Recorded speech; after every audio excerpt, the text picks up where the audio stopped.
World Wetland Day was celebrated for the first time in 1997.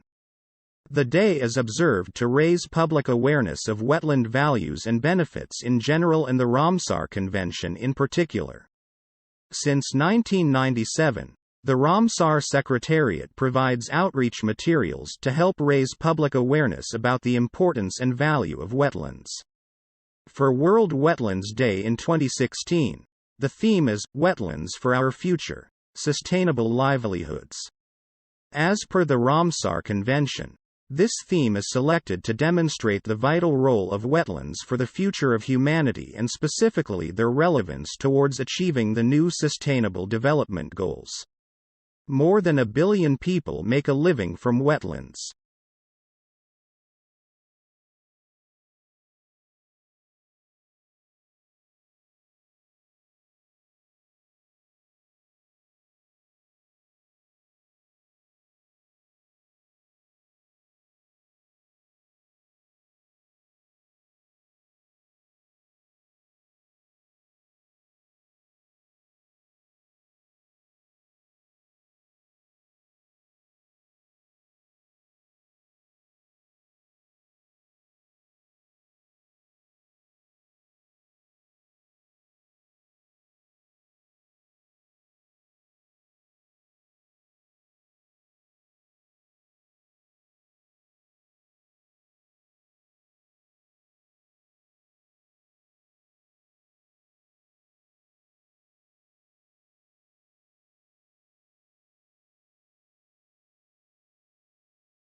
How many rolls, cookies or baby carrots would you have to eat to feel full?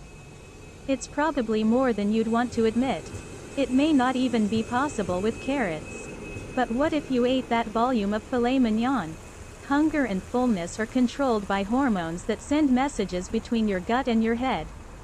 And different foods send different messages. Some say eat more and others warn you to slow down. Now a study finds that protein is, indeed, key in generating signals of fullness. The work is in the journal Cell.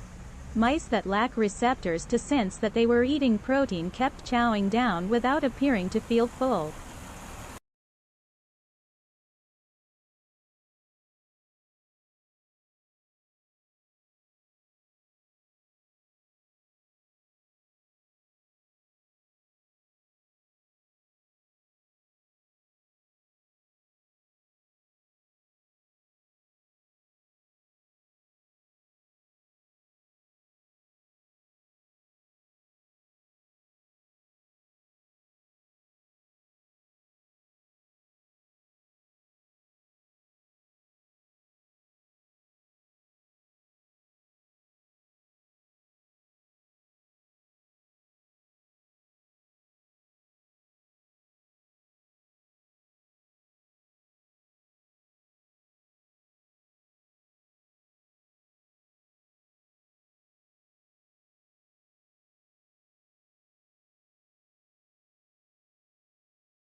The Romans celebrated New Year on the 1st of March, so the name September is derived from Latin words meaning seventh month. October was the 8th month, November was the 9th month and December was the 10th month. In England, New Year was not in January until 1752. January is named after the Roman god Janus, who was the god of gates, doors, and beginnings. February may be named after the Roman festival of Februa. March is named after Mars, the god of war. June is named after the goddess Juno and July is named after Julius Caesar. August is named after Augustus Caesar. The origin of the names of the other months is not certain. April is believed to be derived from the Latin word aperiere, which means to open because buds opened at that time.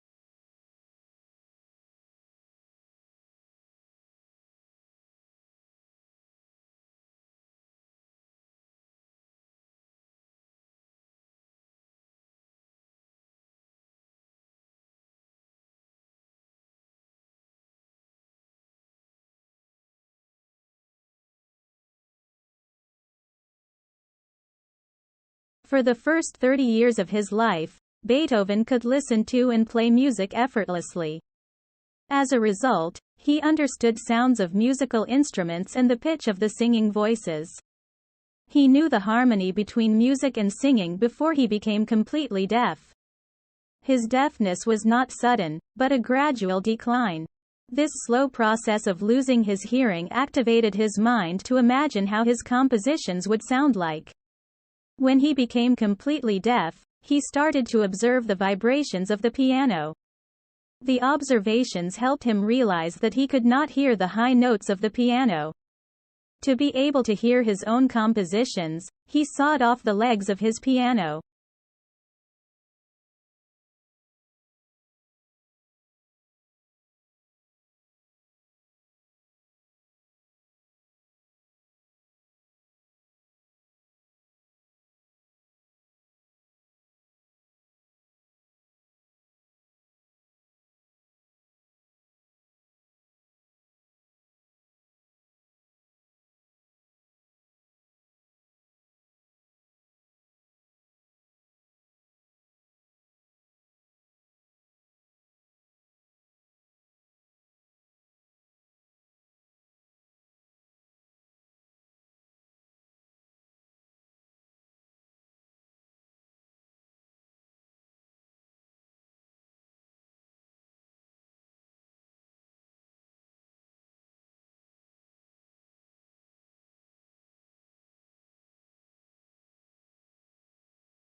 Beijing often suffers choking air.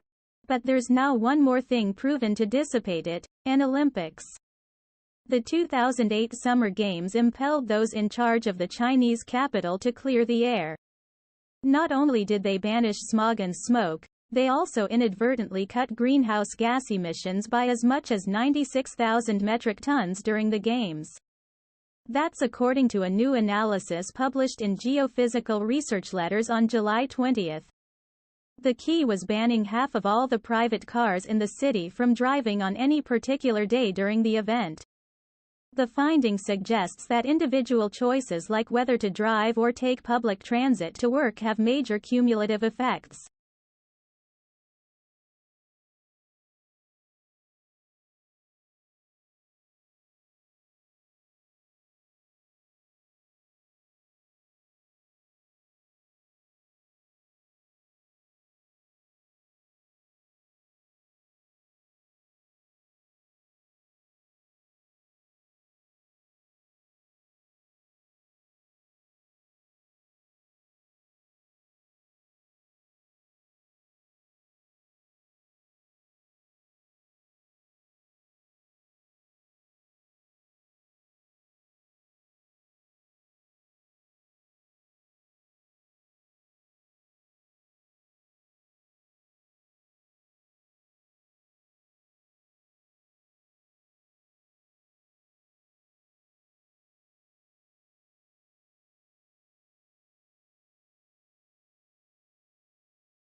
This is a great lesson for all of us to learn, that in all matters the two extremes are alike.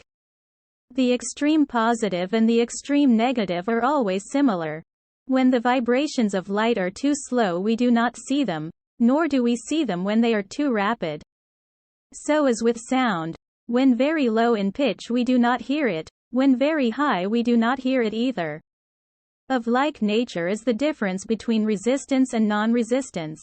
One man does not resist because he is weak, lazy and cannot. Because he will not.